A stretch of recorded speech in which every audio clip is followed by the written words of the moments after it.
Hey everyone, Skylinks here, bringing you another Transformers video review. Just to give you guys a little info, I'm going to bust out a good amount of movie figure reviews, just because they've been out for a while and everyone's done movie figures, so I'm just going to get those out of the way. But you're guaranteed at least once a week to get a Beast Wars or G1 video review, so don't worry about that. But today we are doing blackarachnia, Predacon Double Agent. She first comes into the series, and she is a protoform, and this is during Season 1. She is without a doubt one of the best characters in Beast Wars, and definitely one of my favorites. Blackarachnia is treacherous, she's scheming, and she's feminine fatality. She, as a warrior, she has second only to Dinobot in unarmed skills. She has extensive unarmed fighting ability, and she has the same weaponry as Tarantulas 2, the gun that shoots the grappling hook or the poison missiles whatsoever.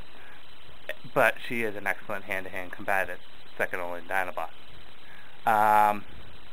She knows everything before it happens, basically. She is one of the major players. Her, Tarantulas, Megatron, she knows the deal. She knows the gist. She knows about the Autobots. She figured out about the Planet Buster.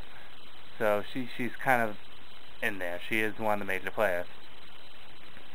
Blackarachnia has all these tools to her disposal.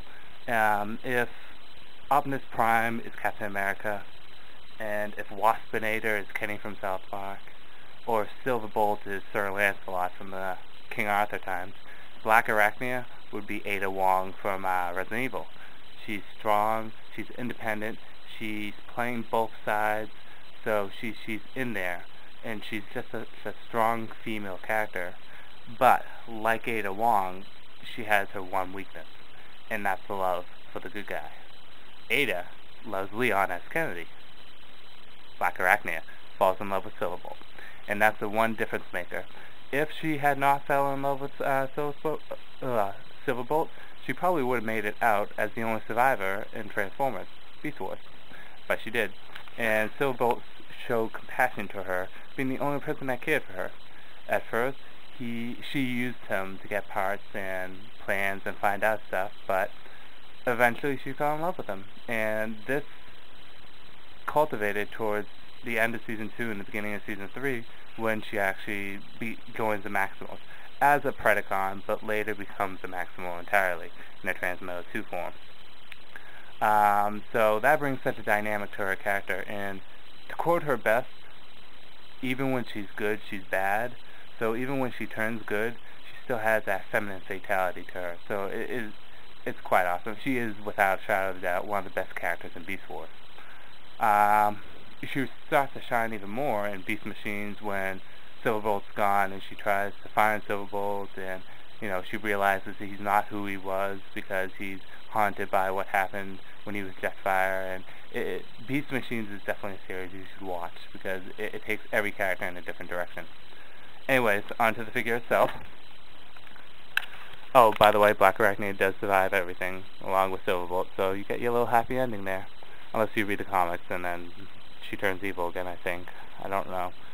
The comics were never finished. But anyways, to the figure itself, this is the Takara reissue. The reason why I bought this is two reasons. It is color scheme accurate with the show, and two, because the original Blackarachnia is really hard to find, and really hard to find cheap. This was a good $20, so I'm okay with that. Beast Mode, you already know my rating for my Tarantulas video, and it's basically the same. The color scheme, I think, works very well for this. The gold and the red with the bronze-like color to it. So it looks really good. As you can see, I kept the string on. I didn't detach it like Tarantulas, so. But the Beast Mode does look good.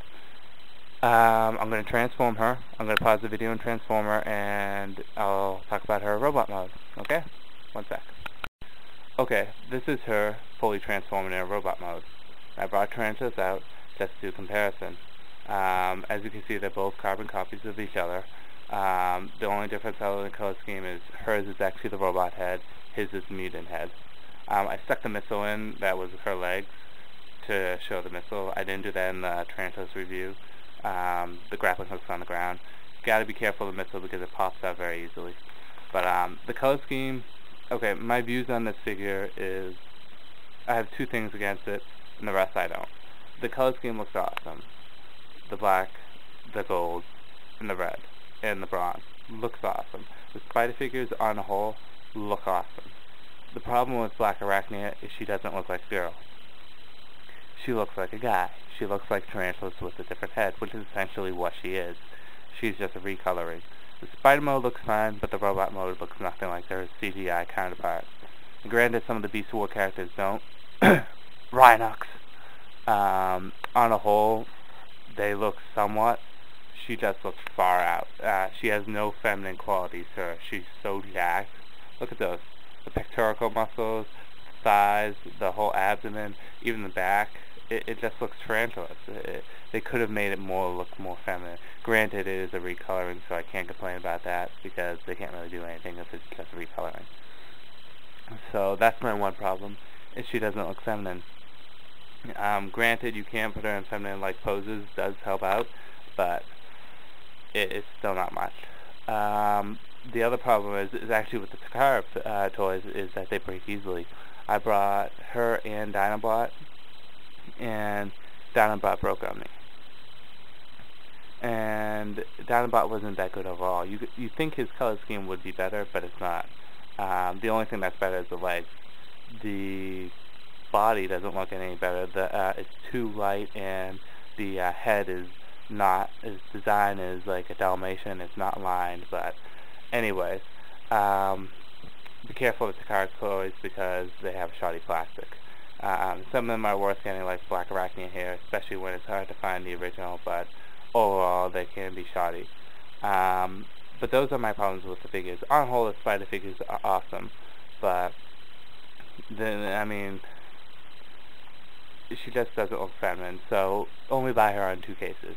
One, if you're a big blackarachnia fan, or two, if you're collecting all the Beast War toys like I am, the Beast War figures. Of course, if you're a big blackarachnia fan, you probably just buy the Transmetal 2 and realize that's the best figure for her, which I am going to do a review on, hopefully soon. I'm trying to do all the normal Beast Wars and then I'll do the Transmetal line. But like I said, this is I'm going to end the review here. Like I said, I'm going to be doing a lot of the movie reviews because they've been out for a while and there's been millions of movie reviews and I can't show you anything that no one else has already shown you except for my opinion. So I hope my opinion matters to you guys. But I'll be doing those. But I will guarantee one G1 and one Beast War review a week, one or the other. And I will do some requested reviews. I was requested Transmetal 2, Optimus Primal, which I will do. That will be a few-parter. And Masterpiece Prime was requested, so I will do him too, sooner than later. And I was also requested a few other Beast War figures. I got odd requests for G1 Cliff Jumper, so I will do him next. So anyways, this is blackarachnia, Tarantulas again, and Skylinks. I'm going to say peace out for now. Okay, adios.